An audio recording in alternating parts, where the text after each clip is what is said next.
Episode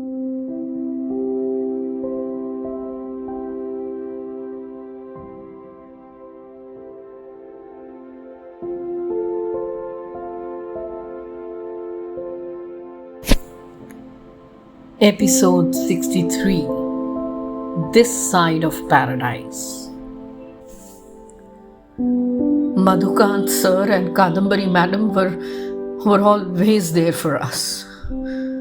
When our son's admission to medical college was put on hold because we didn't have money for fees, it was sir and ma'am who paid the full amount. In fact, each one of us gathered here can narrate a similar incident. We were blessed to have them with us. It is so difficult for us to control our emotions because sir and madam are not going to be there in our lives anymore. And Ratanji broke down. Hundreds gathered in the lawns of Kumar Sir's bungalow had tearful eyes. Vedant felt as if his heart would burst. He glanced up at Tanya. She was already crying. Vedant reached across and put his arms around his sister. Ved Baba, Chintan Sir has come. Vedant thanked Mahendraji, the oldest serving attendant and the family's most trustworthy servant. He had taken care of the twins since their childhood. Vedant and Tanya had to discuss that piece of land with Chintan. We need the original papers for this land, Vedant, or we will not be able to sell it. The land records show that it jointly belonged to some Keshav Kumar and Kadambari, of course, your mother. You see, till we have an NOC signed by this Keshav Kumar, you won't be able to sell that land. And I need not remind you, Vedant, that this piece of land is located right next to the refinery pathway that the state government has planned. Prices are very high right now, and the company setting up the refinery really is in need of the land. So search for the NOC, Vedant, or we will lose money on this land. As Vedant and Tanya stepped into the farmhouse, a flood of memories engulfed their minds. Wonderful weekends spent in the lap of nature, with the green woods surrounding the farmhouse, the river flowing at the backside, and the picturesque bungalow sitting atop a hill was the perfect recipe for peace of mind. Today, however, the brother-sister duo was all alone in the bungalow. They had to search through the attic. Vedant thought about that trunk in the attic for years to come. If Mahendraji had not told Vedant and Tanya about the attic in the farmhouse, then perhaps they would have still continued to idolize their parents, who were worthy of worship.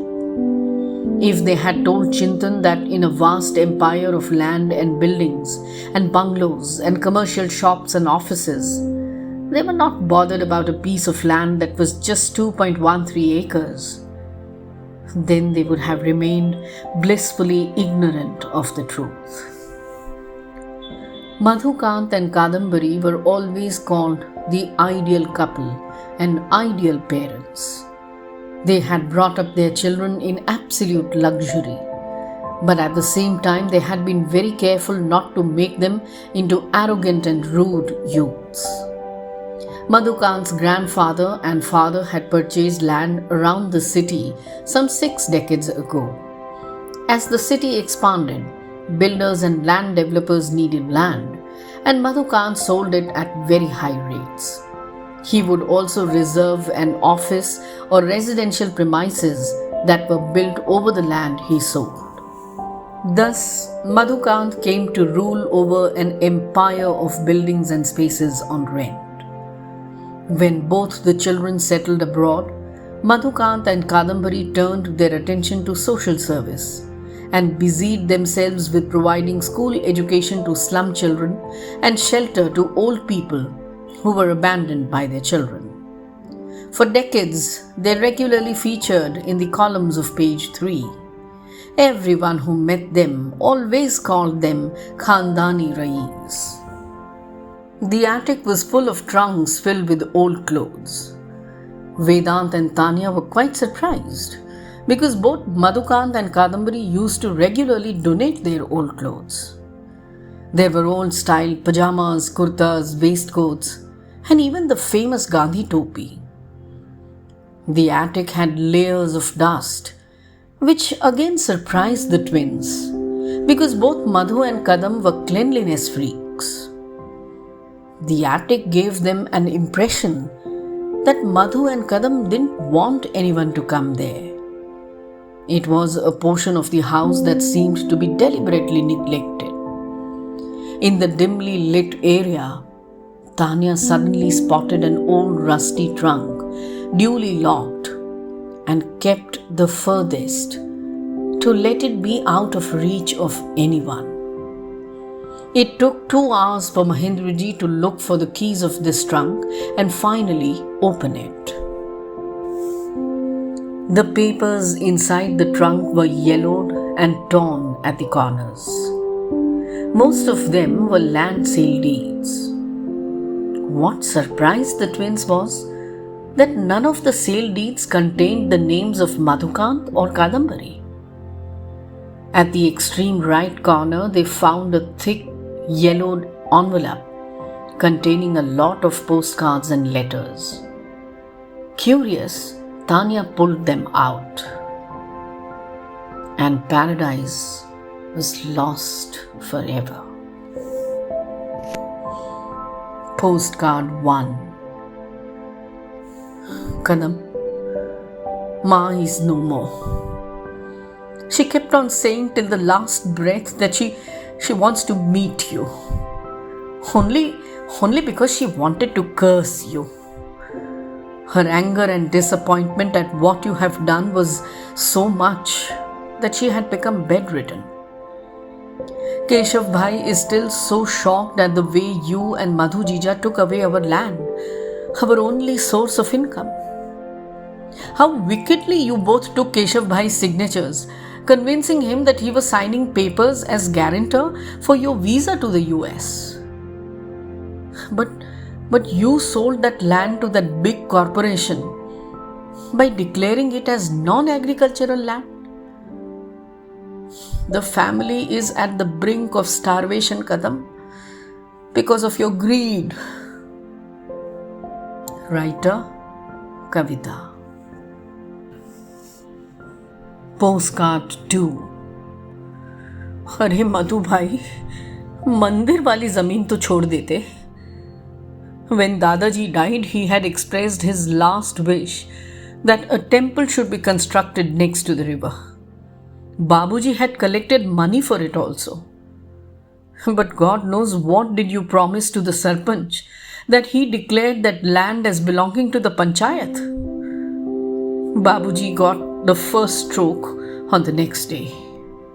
All the money that he had saved for building the temple was used for his treatment. I told you I will give you the land near the university. But still you took the temple wala land. अरे भगवान से तो डरते मधु भाई. Writer Keshav. Postcard 3.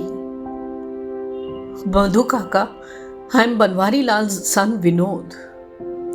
For a small amount of 1 lakh, you grabbed 10 acres of my father's land. पिताजी पढ़े लिखे नहीं हैं. He is illiterate. So you took advantage of it and took his thumb impression on the land sale deed? कुछ तो शर्म करी होती मधु काका. Postcard 4. Kadam, your father-in-law visited us yesterday. He just kept on crying. He told us how he was thrown out of the house by you and Madhubai, and how you made him sign on the bungalow papers. Poor Kakaji, you have rendered him homeless. Vedant was stunned. They were very young when one day mom had told them that Dadaji is leaving because he wanted to spend the rest of his life in an ashram in Haridwar. 2 months later, they were informed that Dadaji died due to a heart attack. Vedant glanced up at Tanya. She was holding another bunch of yellowed letters and was looking equally lost and perplexed. Vedant, did you know that Mummy had a brother called Keshav? That land that Chintan was talking about was in the joint name with this brother. And this letter here, it is from some Kokila. She was this Keshav's wife, I guess. She wrote this letter some 20 years ago.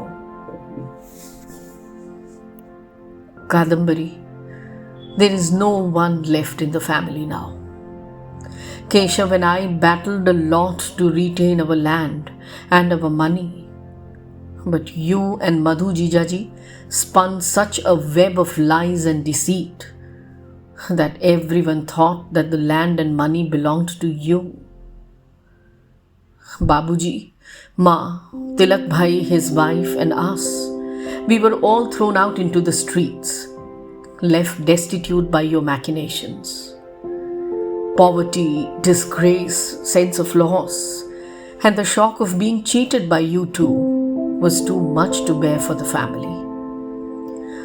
One by one, all of them left this world, till only Keshav, myself and our little child Khushi were left.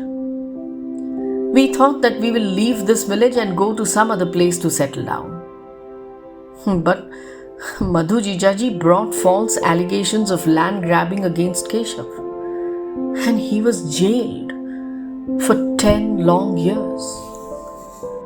Khushi and I have literally begged on the streets to survive. When Keshav was finally released, his health had deteriorated so much that he too died the next year. Khushi caught pneumonia, and now the doctors are saying that she doesn't have too long to live. I am writing this letter to tell you that perhaps none of us will be around to witness your downfall. But still, your downfall will come. Your end will come, and most horribly. God won't spare you, Kadam. Karma always comes back. Years ago, you had asked Keshav to sign the papers for the last remaining piece of land, for which you promised us a hefty amount. But Kadambari, I never allowed Keshav to give the NOC. I won't sign it either. That piece of 2.13 acres of land will become your hell. For years together, Vedant and Tanya wondered if on that fateful day they had only lost the piece of land.